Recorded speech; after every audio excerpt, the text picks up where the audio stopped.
Lester Holt, and this is Dateline.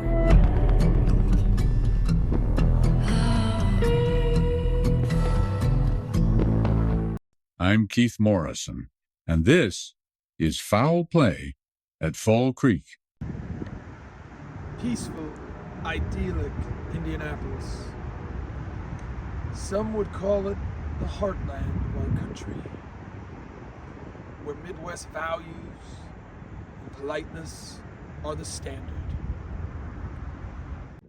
Right here, Fall Creek, where a bit of wilderness winds through a now bustling environment. It is here where our story concludes, where such a peaceful refuge is sullied by a deceitful plan. And those Midwest values, well, it turns out they were sent rolling down the river. But as with every web, it starts with a single strand. And our web starts here. A strand that started with two young girls doing what was all the rage of the 80s, hanging out at a mall, Glendale, in Indianapolis.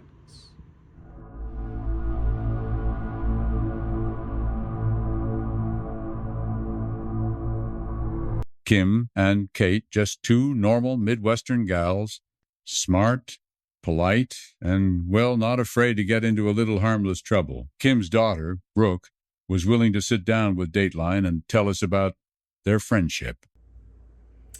I mean, as long as I've ever been around, Kate has always been my mom's best friend. It feels like every story that my mom ever told about really kind of any trouble she ever got into, Kate was always right there, right next to her.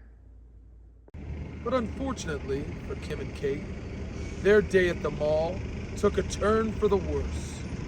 When they came out, their car parked in this parking spot was gone. So they did what anyone would do, at least in 1981.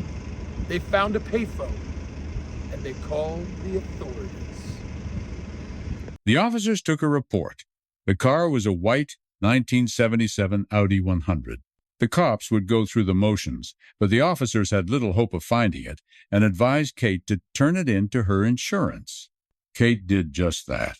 However, from the beginning, something was off.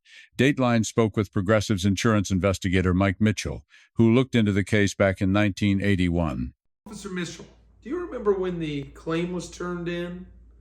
There was something suspicious right off the bat, right?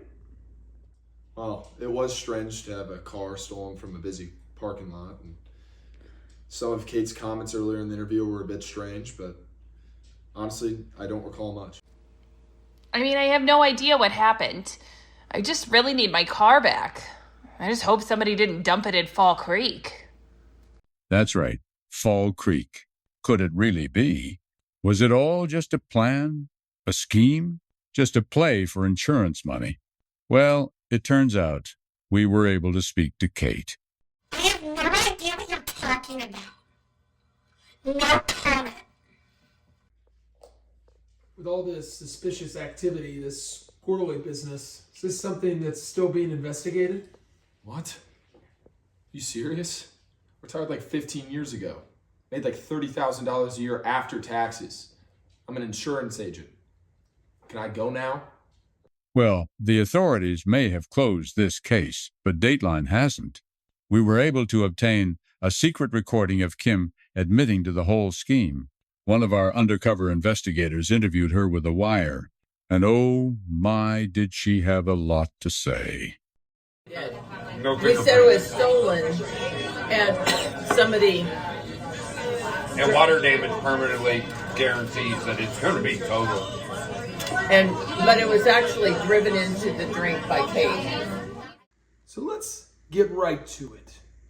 Do you think your mom, your mother, is capable of murder of a car?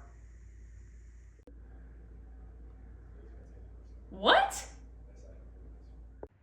What authorities believe is right through there is where the car was pushed off the embankment. Can they prove it? Not yet. But someone needs to take a fall at Fall Creek. C.S. Eliot once said, "A true friend is one who walks in when the rest of the world walks out." So true friends can be hard to break. However, there's also a saying about secrets.